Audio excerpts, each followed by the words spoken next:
Hello, everybody. Welcome to the Fintech Combine. I am your host, Kris Kovacs, and this is the series where we talk with and sometimes about community-based institutions, their digital and business transformation projects, and we meet the innovators, entrepreneurs, and fintechs that make it all possible. Today's episode of the Fintech Combine is brought to you by our sponsor, Akuvo. Credit unions are built on relationships, but managing risk and collections can sometimes get in the way of focusing on your members. That's where Akuvo comes in. Akuvo is transforming collections and risk management with groundbreaking AI-driven solutions. Their platform doesn't just streamline operations, it empowers your team to make smarter, faster decisions while keeping the member experience front and center. Whether you're looking to reduce losses, increase efficiency, or unlock new insights from your data, Akuvo helps you turn challenges into opportunities. Learn more at akuvo.com. That's akuvo.com. Akuvo, smarter solutions, stronger relationships. On today's episode, our 51st, mind you, we're meeting with Marcell King, the CEO of Nuvia, about their really interesting youth banking application that they're bringing to the marketplace. So if you're ready, let's suit up and get out on the field.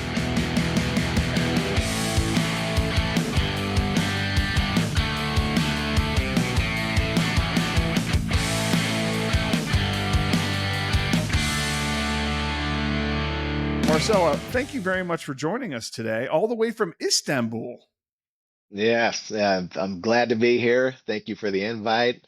Looking forward to a cool and exciting conversation. That's awesome. So you and I have known each other for a long time, and I've really been following all the great things you've been doing. You are now the CEO of Nuvia. Tell us a little bit about Nuvia and what Nuvia is bringing to the marketplace for credit unions. Absolutely. Yeah, super exciting time. Like I said, I've been in this space for almost 30 years now. And so I've seen a little bit of everything. And I got to say, this is probably the most exciting opportunity that I've had well, since my last role, Pay Bears. Nuvia is a digital youth banking service provider. What we do is we enable institutions to compete with the big fintech B2C direct providers that are focused on that youth banking segment. And that I won't say any names, but there's a big one out there, and its color is not red. Anyways, we provide digital youth banking experience that enables credit unions to basically fill a void that they've had for a long time and compete with those B2C fintech companies that are taking on youth. The primary capabilities that we're providing is basically financial education coupled with real money management. So we enable a personalized experience that provides capabilities and features and tools for both parents and kids to help kids understand what money is, how do you earn it, how do you save it, and one of my favorites is if you're going to borrow, what does that mean? And that's we'll talk about that a little bit more. So that's a cool one. But it's really just to help credit unions stay relevant and compete with the fintechs again, I won't pick a specific one, but Greenlight, Busy Kids, Go Henry, Acorn First, all those guys are focused on youth segment. And when you look at the number of consumers, I believe Greenlight has something like 6 million subscribers between them and some of the others. It's somewhere around 18 million kids and parents that are using those solutions, which means that they're not using a traditional credit union. Why is youth engagement so important for credit unions? Oh, great question. Well, I think most, if not all, individuals and people who are in this space understand that the average age of a credit union member is 53 and continuing to rise. 10 years ago, it was like 42. Now it's 53. And you think about the kind of great wealth transfer, right? The baby boomers who are either, well, I won't say either, they're passing on, right? In kind of physical and monetarily, right? So as those members pass, if a credit union does not have either the child of that member or a grandchild that money is going to go elsewhere. It's going to go to one of the large, national banks, could be Chase, could be Wells Fargo, et cetera.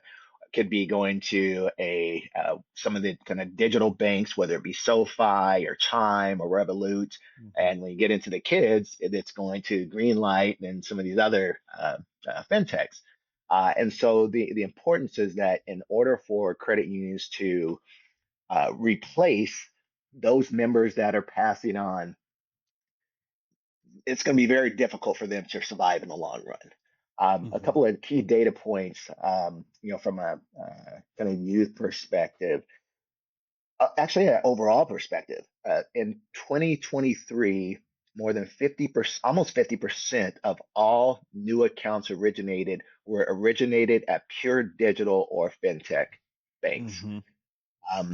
And I just recently saw another data point that the member growth in credit unions is slowing. Right. So you think about those two, there's a question of whether it's causal or corollary, but in either case, it's negative news for credit unions if they're not displacing their elderly members with younger members. And Mm-hmm. that's what we're trying to help tackle with Nuvia, is to help them provide a service that's going to be relevant to the youth, but also relevant to the parent. A couple of things that we've found is that I'll use Desert Financial as an example. Desert Financial, about $9 billion credit union out of Phoenix. They launched in the end of last year. We put out a press release on a case study. A couple of key data points. Number one is they increased their youth deposits by 22%. Um, so that's significant. Number Mm-hmm. two, they've enrolled more than 5,000 subscribers or users to the platform now. And these are mostly the kids, and the parents are separate, but 5,000 kids. And what that means is that now they've got a tool to wrap around their youth account. Almost every credit union has a youth account, but they don't have a youth banking solution that fits a kid. It's almost like giving, us as, parents or grandparents, giving a kid a 26-inch bike that we ride, giving it to them, and they can't even reach the pedals, right? Mm-hmm. So it's got to be relevant, right? So 22% increase in deposits. 75% of those 5,000 enrollees were net new youth accounts, right? So there's youth account acquisition. And then the kind of icing on the cake is that because the parent has to be tied to that account, there's parent acquisition as well. So there's opportunity for new member acquisition. It's not just the kids. The parents have to open up an account, and then they open up an account for the kids. So now you get two for one.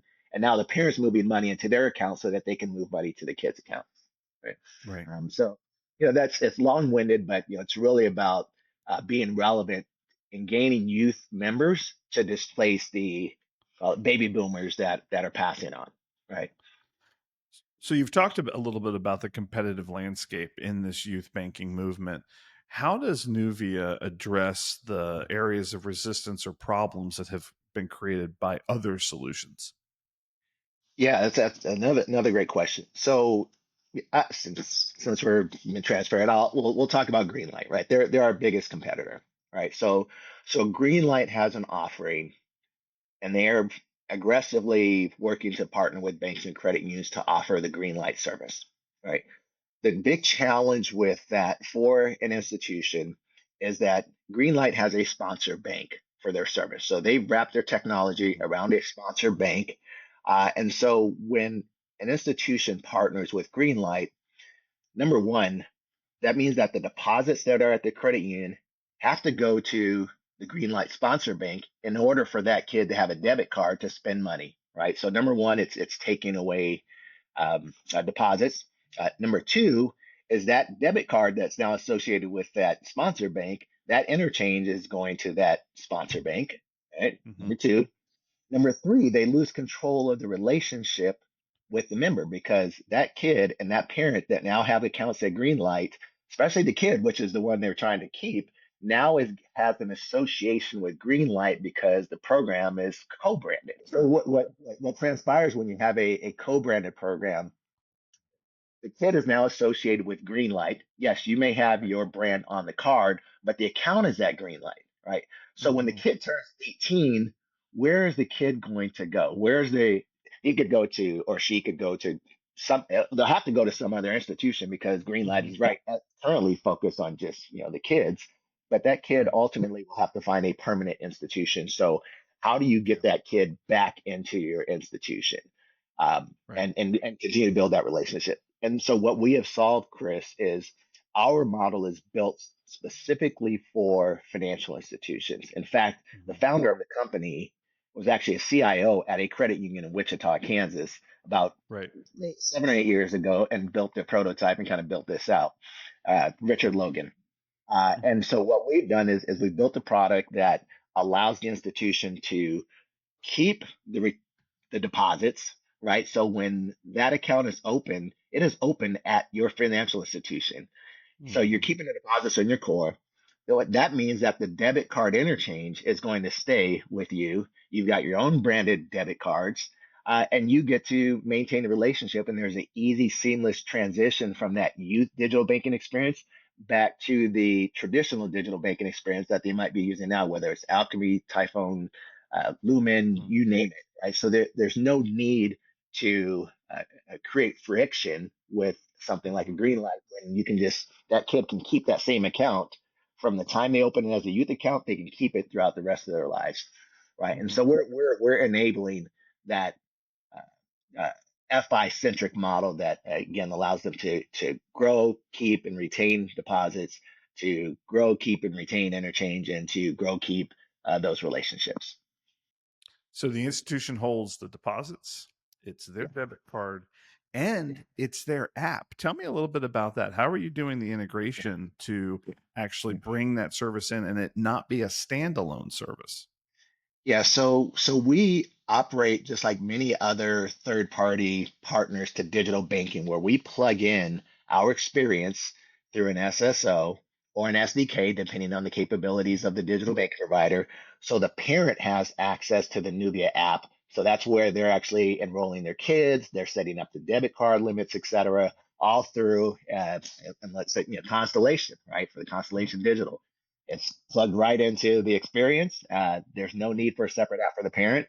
And for the kid, we also plug that app into the digital banking experience. So, in Mhm. Constellation's perspective, now the kid is seeing the digital experience, the Nuvia experience embedded into the Constellation experience. And so when the kid turns 18 or 19, depending on what the rules are for the credit union, that kid stays in the Constellation app. So they don't have to download Mhm. another app. So again, it's just Right. eliminating friction for the parent, eliminating friction for the kid, and eliminating friction for the institution. And then we also do integrate to the core as well. Mhm. Again, depending on the capabilities of the SDK, like an SSO, generally is used for authentication, and then we'll Mhm. connect to the core to get data and to move money, et cetera. But if an SDK supports those capabilities, we'll use those capabilities through the SDK. Mhm. I just got a demo of your system and it really is fabulous. What I loved about it were some of the unique features like cash for grades and parent controlled loans. Tell me a little bit about kind of where that came about and what makes that so different. Yeah. So it's interesting that actually was one of the first things that Richard Logan built in his application because his kids were always asking for money. So number one, he wanted to find a way, which as parents, we all know that kids are going to Yeah. ask us for money. And it doesn't matter how old they are, by the way. Here, I'm now a grandparent, and my grandson's asking me for money, so it never stops. So the first case, like you said, request for money. The kid can request money. The parent can actually within the app approve the request and send the $20, $30, $40 in the app in real time. The second piece is really around the call it pay for grades, as you mentioned, or pay for chores, right? So, the parent can set up the rules for the money that they're going to pay their kid for each grade and or for chores or tasks. But the service or module feature that you're referring to is parental Mhm. lending. Um, so just a quick side story, and I'll get back to this. But when my daughter was 8, I was trying to teach her about credit, right? When you borrow money, you pay interest. When you loan out money, you earn interest. And she comes home one day and with a friend, and she says, "Hey, Dad," she's like, "Hey, can you take me to Baskin Robbins?" And my immediate response was always, "Sorry, baby, I don't have cash on me." And she said, "Well, hey, so how about um, I loan you my allowance, and then you pay me interest, and then take me and get some ice cream." And Um, yeah, it was unbelievable. But I was like, you know what? I was like, you know what? Just because you're thinking right, I'm gonna do that. Right. yeah. So When does she start her sales job for you guys? yeah. Oh yeah, yeah. See, all my kids are just like that. But going back to the Nuvia product, so if a kid requests, to loan money, they can request it through the application, and the parent, when the parent receives that request, the parent can associate a specific interest rate to it, anywhere from 0 to 25%, and no, there's no usury rules around parent lending, so we're okay there. Um, and what it allows is the parent to show the kid what interest is and how it applies to borrowing money. So it shows a complete amortization schedule. The kid on the other end has their, they select the frequency of the payment, whether it's weekly, biweekly, monthly, and they get reminded to make their loan payments, etc. And at the end of the term, the parent can actually, if the kid paid their loan every time or made their payment every time throughout the term, the parent can actually refund the interest earned, right? So it becomes a a a tool that both the parent and the kid can be working with Right. to understand what money means, and borrowing and interest and investments, etc. But that's actually a crowd favorite, the parental lending. Yeah, it is certainly something that's unique, and I could have used that a lot when my boys were younger. Um, so tell me a little bit about what's on the horizon for Nuvia. You guys went through a branding change recently, so some may Yeah. have heard you as another name before. And then Yeah. where are you going from here? Yeah, yeah. So the logic behind the name change is that the original name was Incent, and Incent really was focused on the youth banking experience, Mhm. and that was the name that was used for it, and it had a little piggy bank logo, which is great. It's perfect for the Mhm. youth. Our strategy is to extend that into what we have called life cycle banking. There are other Mhm. providers in this space that have family banking or youth banking, but I did a lot of research before we actually acquired Incent, and learned that it's more than just family banking. It's more about how do you maintain relevance with a member throughout their entire life cycle from cradle to grave, Mhm. right? So if you, from a family banking perspective, you think about that as kind of limiting to let's say Susan, who is, 42, she's got a membership at, Coastal, Mhm. credit union, and she's got kids and she has grandparents, and you want to kind of be able to create this ecosystem to obviously help the kids learn about money, but also, Mhm. mom and dad who are elderly and maybe having challenges managing their finances, et cetera. So Yeah. that's a family dynamic. But little Joey, who has turned 21 or 24, 25, he doesn't have any kids, right? He's Mhm. not thinking about it. His mom isn't old enough to worry about. So Joey, when he turns 18, that's a part of how you maintain relationships with them throughout their life. So Joey now gets experience that is specifically tailored towards the young adult, right? That Mhm. 18 to 24-year-old. And that's where SoFi and Chime and Revolut have focused their efforts. And therefore, Right. I believe I saw a number that there's, close to 80 million subscribers across, these pure digital banks like Chime, et cetera, right? So we look at kind of five key segments. We have our youth, early adult. The adult banking is molded in there, but that's traditionally what all digital banking providers and where everyone's been focused on for the last 30 years with digital. Mhm. But then you start getting into kind of pre-retirement and then post-retirement. And so how do you actually maintain relevance and provide capabilities and features for each for that member throughout their entire life cycle, and that Mhm. experience adapts to where they are in their life cycle or with potential milestones. So that's really Right. the reason that we kind of change the name, is to align with our vision to drive life cycle banking not necessarily just youth banking. Right now, I want to make sure that we're clear that youth banking is what we're focused on now, but we There you are go. planning to extend the capabilities, which will just be an additional function or module that now can move that kid from his, when he's 6, he goes up to 18, he transitions. Now he's getting more features that are relevant to him as an 18-year-old. It could be, college savings plans. It could be Mhm. college debt management plans, or how do you, now you're starting to think about credit, right? So how do you start teaching that kid about credit? Because now they're 18, they need to know, more about credit. So that's how we think about life cycle banking versus some of the other kind of categories that providers are tackling. So you mentioned it, so I'm gonna go there. You used to work for Typhoon, right? And Yeah. Typhoon acquired Nuvia. Yes. Yes. Yes. So Typhoon acquired. I'm sorry. Typhoon acquired Nuvia, and we spun it off as a standalone company. So Nuvia is a wholly owned subsidiary of Typhoon. Mm-hmm. As of now, I won't say wholly owned because we also have a CUSO that's associated with Nuvia, Okay. right? So you have Typhoon, you have Nuvia, which is an Inc., and then you have Nuvia CUSO, and that Right. allows credit unions, obviously, as you know, to invest into with Nuvia as well as in their institutions or partners. And so we are in the midst of raising a $10 million round. We've Mm-hmm. got and $1 million already committed from Pioneer Credit Union out of Mount Nome, Idaho. That's They're our awesome. first investor, and we have several large credit unions that are in late stage due diligence as well. And we're really focused on leveraging the CUSO model because of my prior success with Payveris. When we built out Mm-hmm. Payveris, we created a CUSO model, and it created a extremely strong synergy and symbiotic relationship because one from a technology company, we know how to build technology, and we do a lot of research, and we try to build Mm-hmm. capabilities and features. But when you get that partnership with a Mm-hmm. group of very progressive credit unions, as you know, yeah, you're getting direct feedback, and you've got a real All the time. partner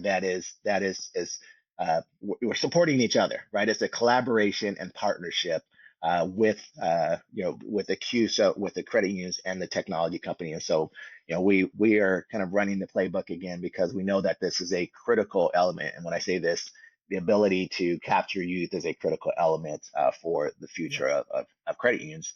The CUSO is a way for us to really reinforce our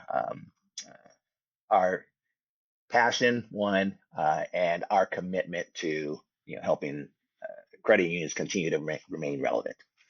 Yeah, it fuels that fire. Having somebody close there working with you as an owner helps fuel that fire. Tell me a little bit. We have a fair number of entrepreneurs, fintech founders who listen to the podcast or watch it on YouTube as well. How did you identify Incent, which is now Nuvia? How did you identify them and say, you know what, that's the product we're interested in pursuing when you were at Typhoon? Talk a little bit about the kind of opportunity spotting that you did and Mhm. what a founder might be able to learn from that. Yeah, another great question. So, I'm big into research, and really my my philosophy throughout my career has been find the problem and then figure out what the solution is. There are Mhm. some companies that go out there with like, what's the saying? A hammer trying to find a nail, right? So, right, we go out and we find whether it's a nail, a screw, or broken glass, whatever it may be, whatever the Mhm. problem is, and then how do we fix it and make it better, right? So I did Mhm. quite a bit of research. The initial concept on this was actually research on family banking, right? It was a Mhm. concept that Typhoon had considered at some time, and my role was to figure out what does that mean and what do we need to do to kind of capitalize on that because a couple of customers had mentioned family banking, and so I started doing my research. I started talking to basically all my contacts and network, CEOs, chief digital officers.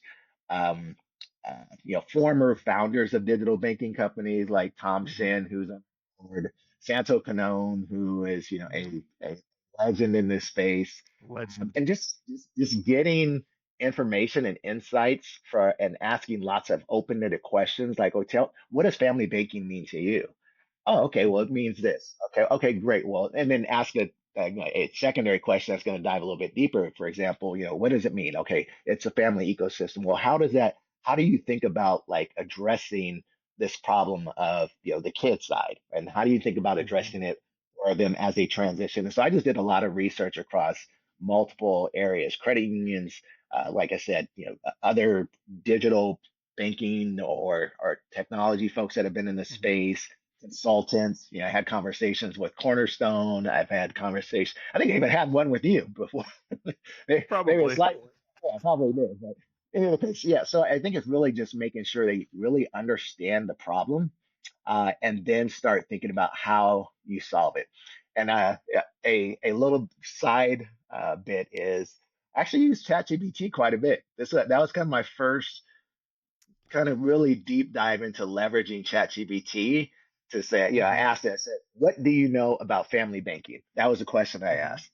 And it came back with a detailed kind of dissertation on what it thought was family banking. And so then I started kind of picking little pieces and asking more Right. questions, and then going back to the folks I was previously kind of had first round interviews and say, okay, well, what do you think about this? Like, would this Mm-hmm. actually solve it? They're like, yeah, that would do it. But what if we and they start getting into this kind of collaboration where they're helping solve the problem. So it wasn't me that actually Right. kind of created or originated this idea. It was just a Mm-hmm. bunch of thought and discussions and ideas from others, and I just kind of called it together and validated, kind of as a kind of cycle with these folks that I'm talking with, just to make sure I'm headed down the right track. And so we ultimately said, okay, it's life cycle banking, because I want to answer your question.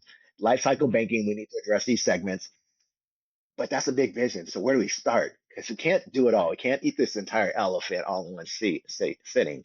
And so that was the next question. Kind of my third round of questions to some of the folks I was talking to was, okay, where's the hotspot? Like, where's the low hanging fruit? And that's where I said, well, Mm-hmm.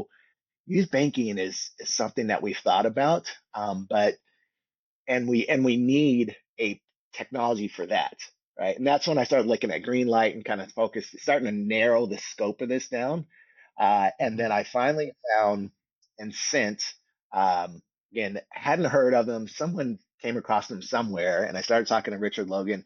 There were a bunch of B2C players in the space. I immediately eliminated them because they didn't fit the Mm-hmm. credit union institution model. And then there were three that actually were kind of targeting credit unions that had what I thought was a credit union centric model where they're actually keeping deposits, et cetera. So when Cent Mm-hmm. had the model, they had the model right, they had the right business model. Number two, they actually had customers that were live. The other two providers that I talked to did not have any live customers. They had Mm-hmm. 18 customers live. They had RBSCU right out of San Antonio, an $18 Great billion credit dollar union. credit. Yeah, they had First Financial Bank out of Abilene, and that was a bank. That's a $13 billion bank. They had Desert Financial, who I knew intimately, right? So they had all Mm-hmm. these credit unions. I'm like, wow, where did this guy come from, right? But they had Mm-hmm. slowly just built this out because they were building the connections to the cores and to the digitals, and so Right. Scimitar, DNA, correlation, and they, like I said, all the digital bank providers. And we said, okay, Yeah. let's focus on these guys because they've already got something going. And Mm-hmm. then we said, you know what, if this is going to be a key, a kind of cornerstone to our strategy, we got to dive a little bit deeper and kind of understand kind of where they are as an organization and financially. And so we dug into financials and how many people. And Mm-hmm. ironically, they only had 4 people at the time. I'm thinking, how the heck did you guys get these big credit unions with 4 people? And so, I mean, they had the right mentality. They just needed Yep. support to scale. They bootstrapped the company. They were looking for some funding. We were looking at maybe there's a potential, funding Yeah. and acquisition strategically, and ultimately it resolved into an acquisition. But we decided to spin it off because we did not want to create any type of competitive friction with any of our digital banking providers, right? This is a Right. market play, not a Typhoon play. We have a Right. separate board, we have separate executive teams. We don't cross pollinate on sales calls. We're treating Typhoon just like another digital banking partner, right?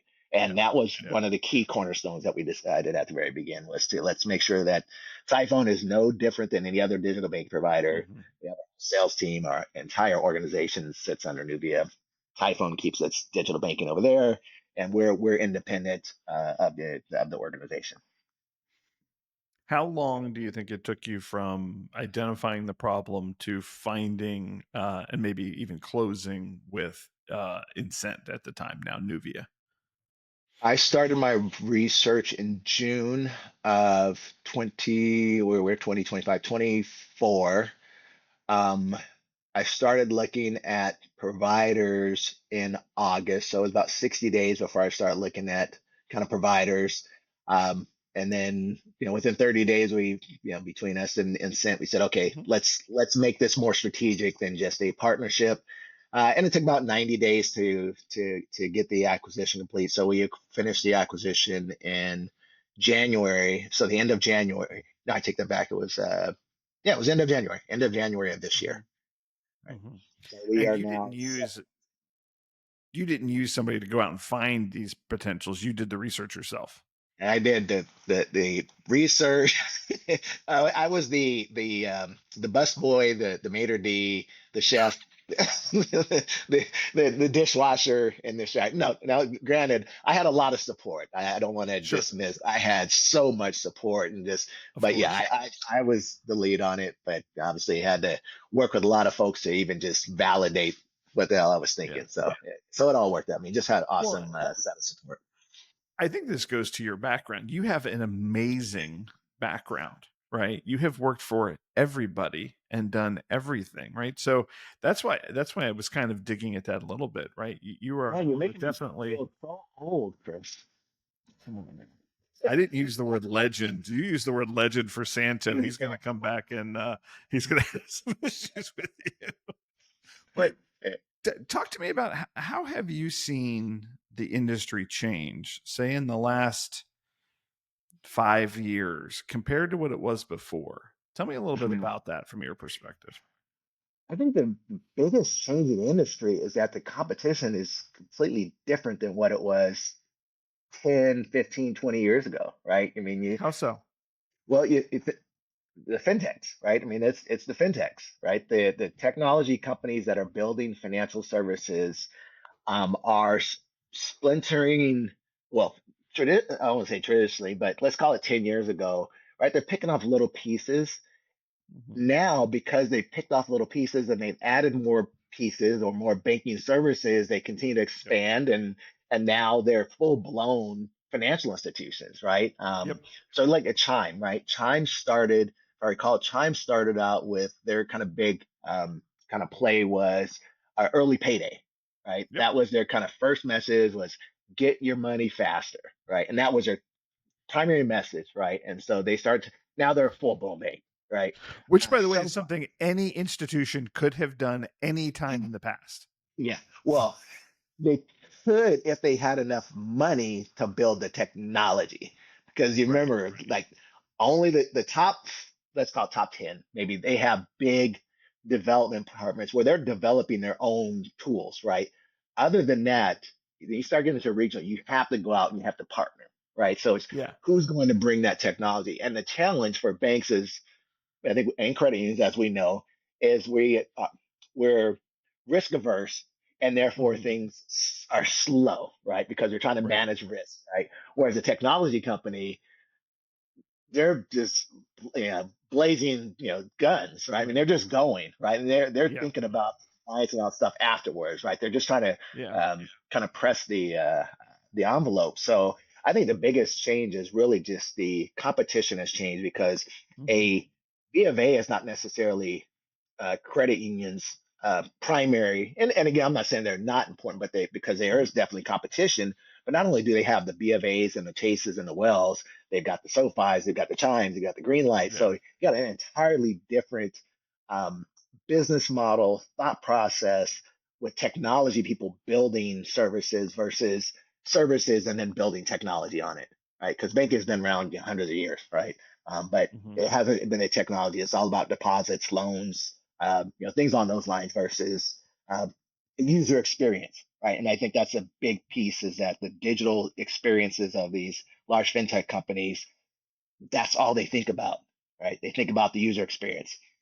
Banks can't necessarily think about that to the level as a technology company because they're reliant on a third party, right? And so there's this kind of pull and push on, okay, hey, I need this, and then the technology company is like, well, but you're 17th in line to get this, right? And Right. so yeah, there's a little bit of time there. So I think that's Yeah. the biggest challenge is just keeping up with the technology and moving as fast as the non-regulated financial technology companies that are providing banking services.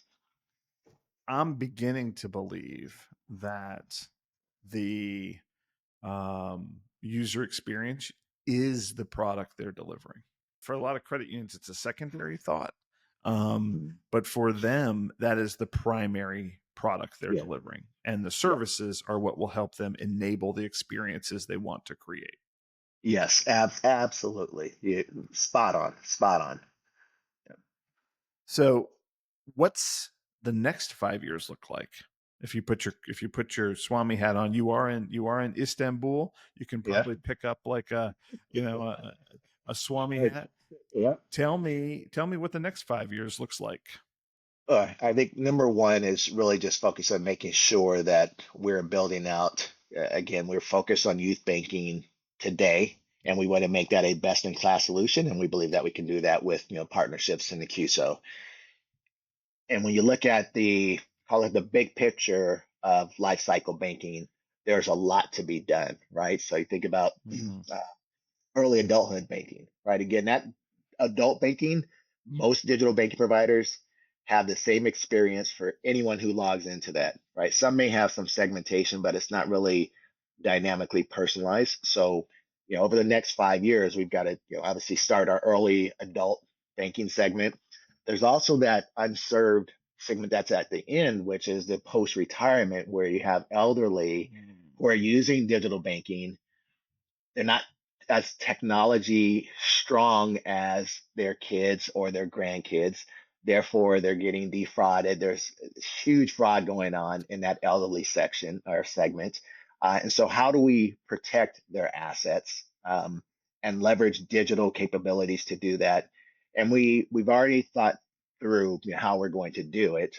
There's some other providers that are starting to crop up in that senior banking space. But it's really about advocates. Like, how do you associate an advocate to your account to help protect you to make sure that you're not getting defrauded, right? Or to help you pay your bills, not through their system, but through your accounts, but they have access. Think about like a small business, right? Where Yeah. you've got a CEO, an accountant, an admin, right? You're going to get the admin read only just to make sure that bills are paid or maybe access to the bill payment system.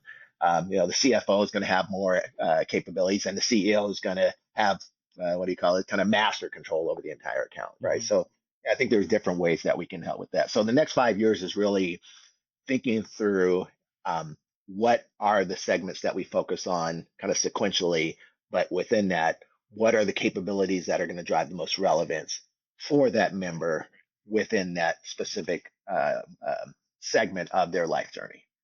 Yeah. Yeah. That's great. That's great. Marcell, thank you very much for joining us today. If somebody wants to find out more about Nuvia, how do they contact you? How do they contact the company?